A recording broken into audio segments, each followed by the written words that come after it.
I always love the starter.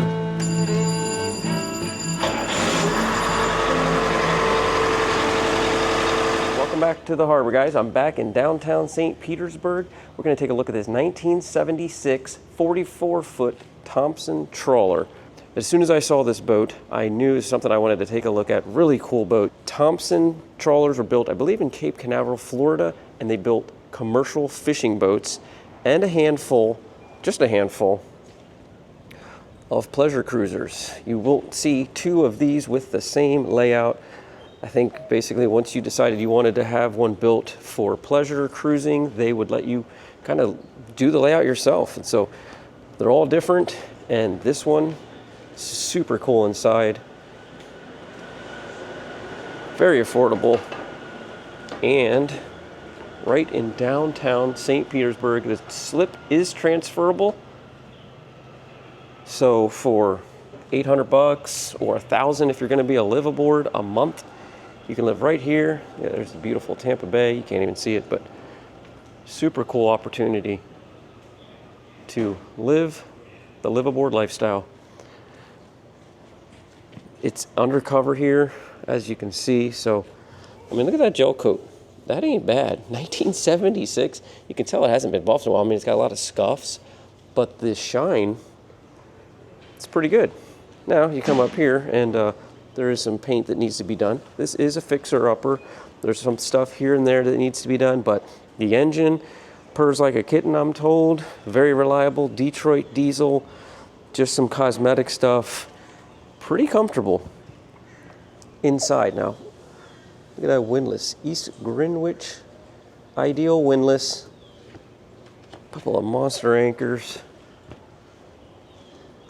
Got the teak bow pulpit. Samson post. Definitely got a little bit of rust issue going on here. Might be the screws. Might back them out, put some new stainless in. Now, I'm doing a 2-for-1 today, guys, so stay tuned for this boat to come soon. It's a Best Way motor yacht built in Taiwan. Very cool boat as well. Really, really pretty inside. We're heading there next. This one's a little more rustic. Got a bit of the commercial feel to it, which is actually my kind of boat. Let me show you this door here. Teak door, both sides. It's a starboard and port.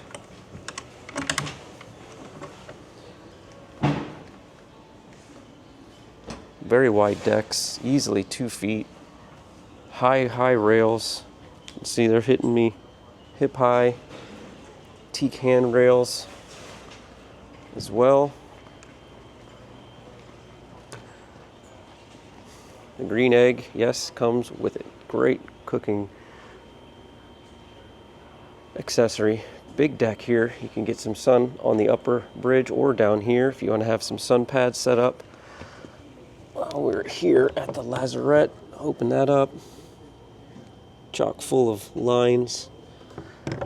Got a kind of a unique flair to it. I'll try to get some pictures off of the back end of that boat and show you guys. But swim platform folds out. You can see it's kind of tucked underneath. Sweet 45, I think, or 54. Can't see it. Does have stern thrusters. Needs a little work. These are set up for outriggers if you want to bring back the commercial fishing. Look at this nice Samson post though back here. Proper cleat. You're going to see some crossover between the commercial and pleasure craft. This is an access to the aft stateroom. We've got a couple teak steps up to the bridge. Paint is peeling a little. I don't feel any soft spots though. Could be some, but I don't feel any. Looks like there was a repair made. The owner did own these boats through the last hurricanes, and he took them to a slip that was not undercover. Water came up, water came down, and he said he did quite well. This is a large hatch. I'm not even going to open that. I believe that goes straight into the salon. Right now, just kind of a catch-all for some furniture and water toys. There's no bimini up here. Little Nissan kicker. I think that goes with it. No electronics. Pretty much you're going to be doing most of the steering from the helm in the salon, but the wheel does appear to be hooked up. I'm not sure if the cables are, but could use a little updating up top here. Little bimini. Feels almost like a houseboat when you get on the top side. Kind of has a little bit of a holiday mansion vibe to it. But here's another really lovely spot. I tell you, I'd buy this boat just for the amenities. Downtown right there. It's quiet though. The city's right there, but I don't hear anything. Hop on a little e-bike, cruise all around. 900 or $1,000 a month. If I didn't live an hour and a half away, this would be a place I would like to live. He's done some, this is a vent, by the way, vent cover for the engine room. The other side has the electrical outlets going into it, and he's done a bit of an upgrade on the electrical system. Let's step in to the helm. Yep, there's the fishing rods. There is a few fishing poles here or there, guys. This boat is ready to go if you want to turn it back into a offshore fishing machine. The Gulf of Mexico. That's an old chart there. Love that chart table. Look at that. Huge. 2,400 hours, looks like. Or is it this one? 8,500. Not sure. Detroit diesel, they'll go forever. You could use a little bit of a upgrade with the electronics if you needed to, and we're going to do some cruising up and down the coast maybe. Ship to shore radio.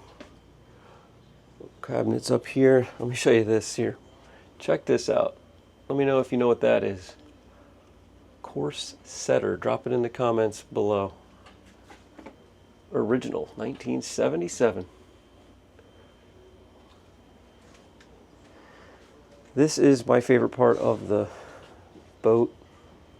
The current owner is using it. He lives aboard here and uses this as his office. Man, I just love having the roof covering this because all the windows are open. It's a beautiful fall day here in Florida. Crisp, cool air. And you feel everything. You hear the marina. It's just such a cool spot. Very bright and open.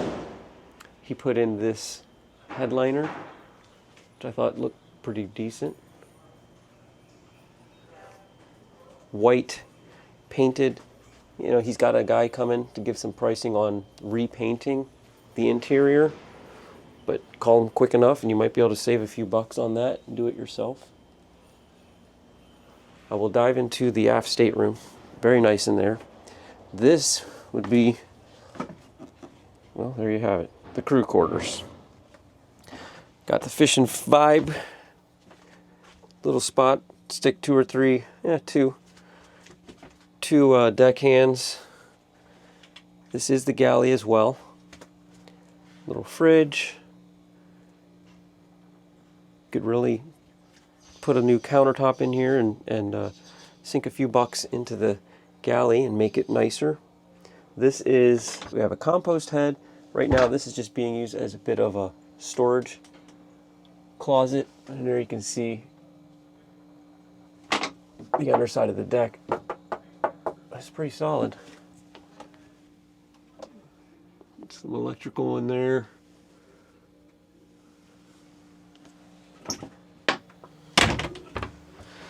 So yeah, needs a little bit of money spent in here, I'd say. Really, I'd say this is the weak spot. Put in a new countertop, maybe some new drawers for your kitchen, your galley. You can get a bigger fridge in there if you wanted to. Have a little electric cooktop. but it's a little dark. Get a few lights in here. The painting in here isn't too bad. This is also headliner that the current owner put in. I like the line there. Nice nautical touch. A pretty big spot there. Definitely comfortable for one, maybe two guests. Now we'll head down into the aft stateroom. Very big. Plenty of room. Oh, look at that. I bet that's a pretty cool little toy. You can walk all the way around. Drawers on either side. No fluff. Just functionality. We have our head.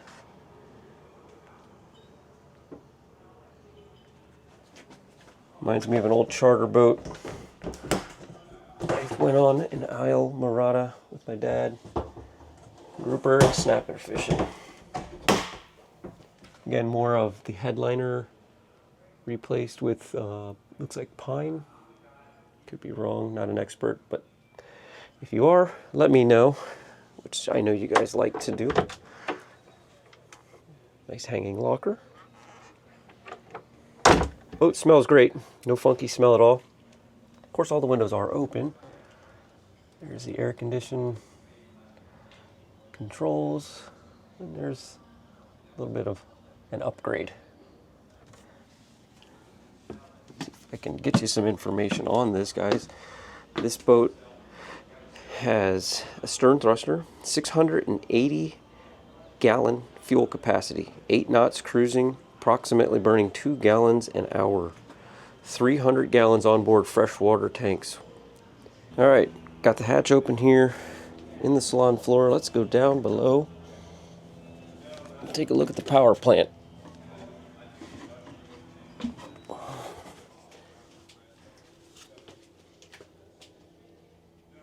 Detroit diesel from the 70s. From what I understand, pretty easy to swap parts. I guess as long as you can find them, right? And work on this boat. Just keeps on running. Said it fires up immediately, runs all the time, or runs extremely reliable. You know, I know guys like twins, some guys like single. I think I'd rather, if I'm not crossing oceans, I think a single is fine. Look at the room you've got in here to work and walk all the way around it. Fiberglass fuel tank.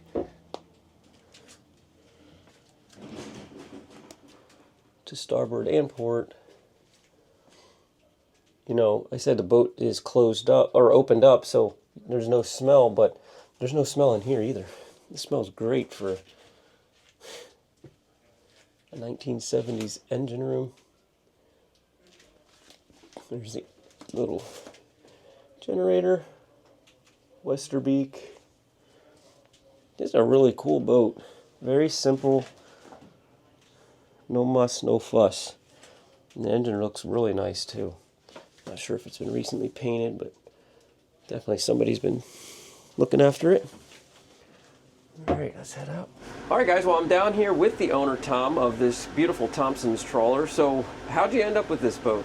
Well, this boat, when I saw it, I really loved the hull of it. It's a 1976, and Thompson was a big commercial fishing boat maker, and they started making some residential boats, but using the same hull. So the hull really sits deep in the water, and I like that. So when we were out, any waves come by, we just take them on, and it's no problem whatsoever. And they made the rails around the whole boat very tall, so it's very easy and very safe to get around. That was another great thing that I love. And I also love that they put in a Detroit diesel in it. And these are one of the most reliable diesel engines out there. And I've never had any problems with the diesel when I've been out, and it's just ran from day one for me, and I really enjoyed it. And being 44 feet, there's plenty of room in the aft plenty of room in the galley and here in the salon to allow for a nice comfortable cruise. And I like that there's the helm is down here and plus the helm upstairs, so you get a 360 view here with all the windows. So if you're in bad weather, you just come down and you drive here at the helm inside, and it's been, you know, a great boat and very versatile. So I've really enjoyed it. Well, let's see if we can we fire up the diesels? Yeah, absolutely. I always love the starter.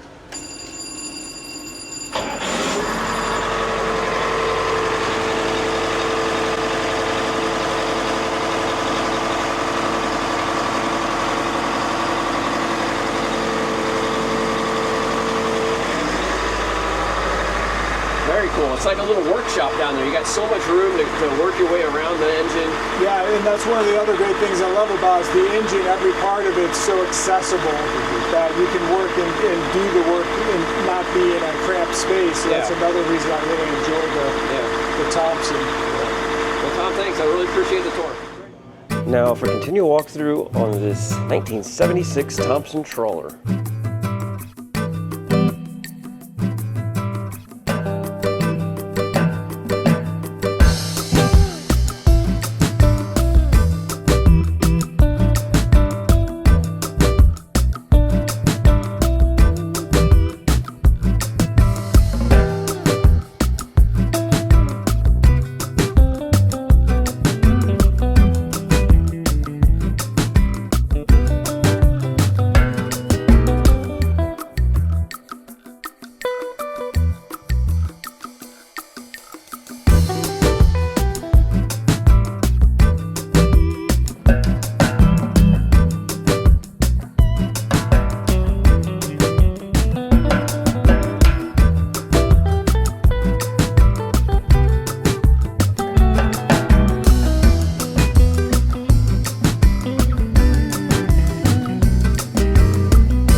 All right, guys, well, there you have it. I do some comparables, but I don't think there's very many like this. The current asking price is $55,000. Again, I'll leave a link to the owner's information, the Facebook listing that is, in the description. If you are interested, click on the link, and I'm gonna head on over and meet the owner on the other boat, and I'll see you guys in that next video.